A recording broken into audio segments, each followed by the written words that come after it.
Hello everyone. आज का topic है मुग़ल सैन्य प्रशासन। मुग़ल साम्राज्य मूलतः एक सैनिक शासन ही था।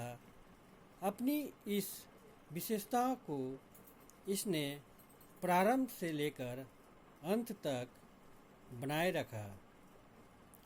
प्रत्येक सरकारी कर्मचारी जो कि किसी सैनिक अथवा सामान्य पद को धारण किए हुए था, सैन्य सूची के अंतर्गत सूचीबद्ध किया जाता था। सम्राट ही सैन्य प्रमुख हुआ करता था। साथ ही वह मुख्य सेनापति भी था। प्रत्येक सैन्य विभाग का नेतृत्व एक सेनापति अथवा जनरल करता था। युद्ध एवं आंतरिक अशांति की स्थिति से निपटने के लिए सैन्य टुकड़ियों को 4 प्रमुख भागों में बांटा गया था। पहला, अंत शासित प्रमुखों की सेनाएं। दूसरा, मनसबदारी टुकड़ी जिसमें मुख्यतः घुड़सवार ही होते थे। तीसरा, दाखिली सेना जो राज द्वारा नियंत्रित होती थी और जिसे राज द्वारा ही वित्त उपलब्ध होते थे।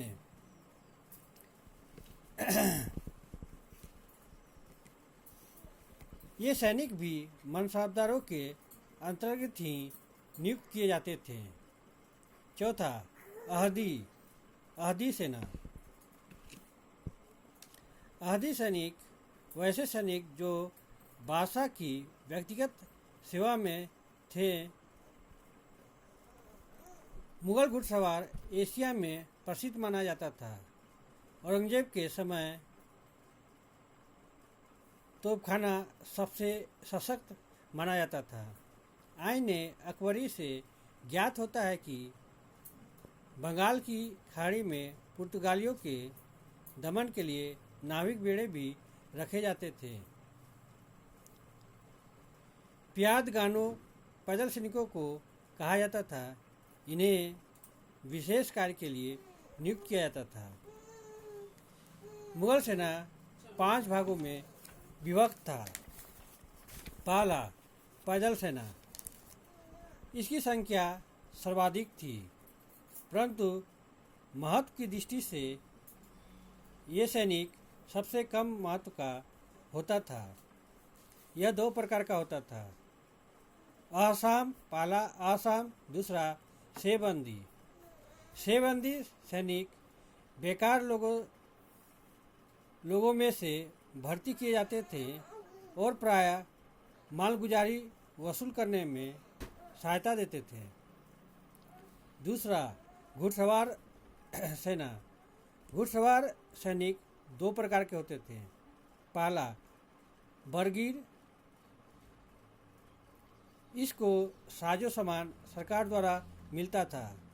दूसरा, सिलेदार। ये अपना घोड़ा तथा अस्त्र रखते थे।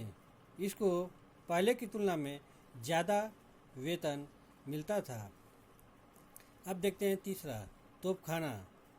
इस विभाग में बंदूक चलाने वाले सशस्त्र सैनिक होते थे।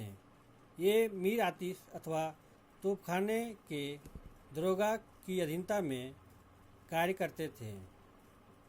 जिनसी तोपखाने के पास भारी तोपें तथा दस्ती तोपखाने के पास हल्की तोपें रहती थी। भारी तोपों के अतिरिक्त कई प्रकार की हल्की तोपें भी थी। यदि वे आदमी की पीठ ढोने लायक होती थी तो नरनाल कहलाती थी। अगर हाथी गज की पीठ पर ढोई जाती थी तो गजनाल कहलाती थी और ऊँट की पीठ पर ढोने लायक होती थी तो सुतुरनाल कहलाती थी।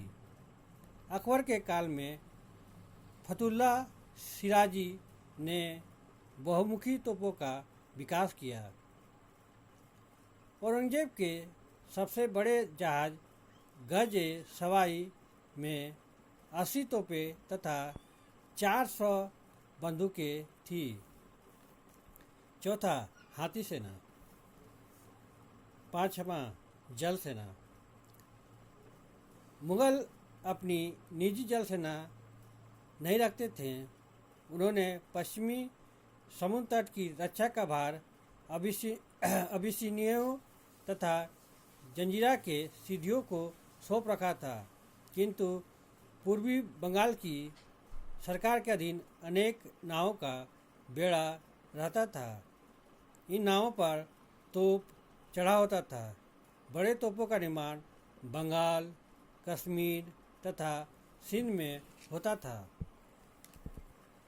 मुगल शासन में घुड़सवार सेना को प्रमुख स्थान मिला हुआ था। यही कारण था कि इसे सेना का फूल भी कहा जाता था। पैदल सेना की संख्या सर्वाधिक थी। तोपखाने के कर्मचारियों को राज्य द्वारा वेतन दिया जाता था तथा उन पर गृह विभाग की निगरानी होती थी। इसके प्रमुख को मीर आतिश अथवा दरोगा-ए तोपखाना कहते थे। समुद्र एवं नदियों की निगरानी करने वाला व्यक्ति मीर बहर कहलाता था। सैन्य प्रशासन का सर्वाधिक महत्वपूर्ण पद मीर बख्शी का ही होता था, जो सैन्य विभाग का अध्यक्ष होता था। मनसबदारों की नियुक्तियां, उनकी पदोन्नति तथा उनके वेतन का लेखा जोखा उसी के कार्यालय से होता था। वह सभी नियुक्तियों अथवा पदोन्नतियों के तरीकों, अवकाश दिए जाने, पेशगी की रकम दिए जाने अथवा वापस लिए जाने संबंधी अभिलेख भी रखता था। वह वेतन को नकदी अथवा जागीरों में देने की व्यवस्था करता था। उसको यह अधिकार था कि वह दीवाने आला से उचित आदेश मिलने पर किसी विशेष भूमि से विशेष मात्रा में भू राजस्व वसूल कर सके। वह सेना से संबंधित वेतन के बिल को पास करता था।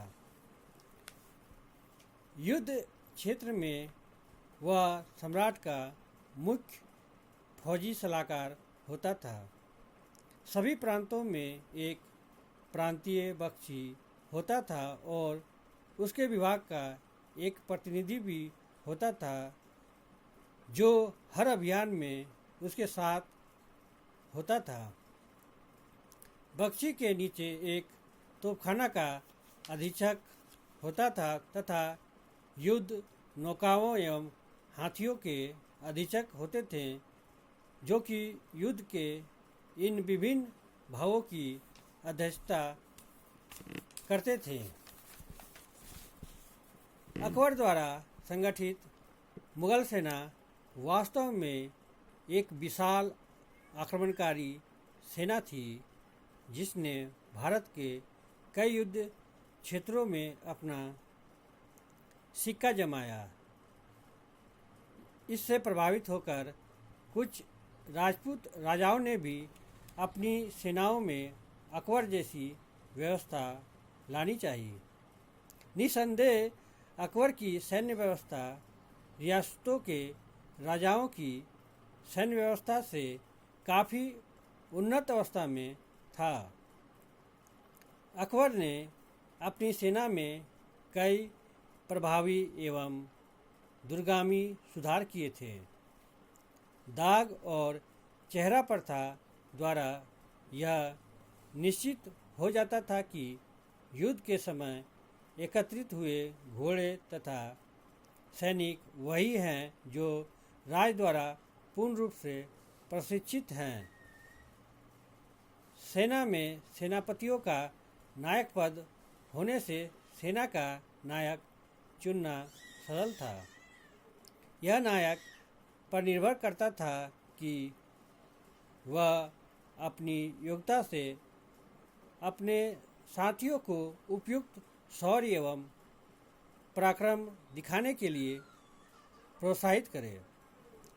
मुगल सेना की योग्यता तथा मजबूती ने मुगल साम्राज्य व्यवस्था को उच्चता प्रदान कर दी थी, लेकिन इस बात से भी इनकार नहीं किया जा सकता है कि इसमें कई प्रकार की त्रुटियां भी थी।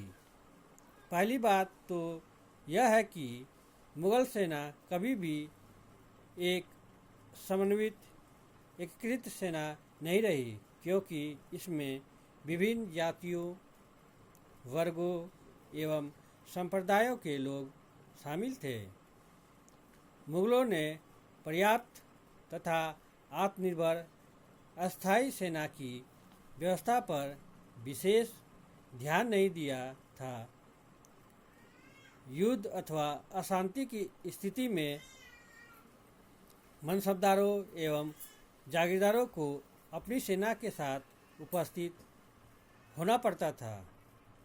इन सैनिकों की मनोभावना अपने मालिकों से जुड़ी होती थी, न कि मुगल साम्राज्य के प्रति। फलतः कमज़ोर शासकों के समय में आकर ये विद्रोहात्मक रवैया भी अपना लेते थे।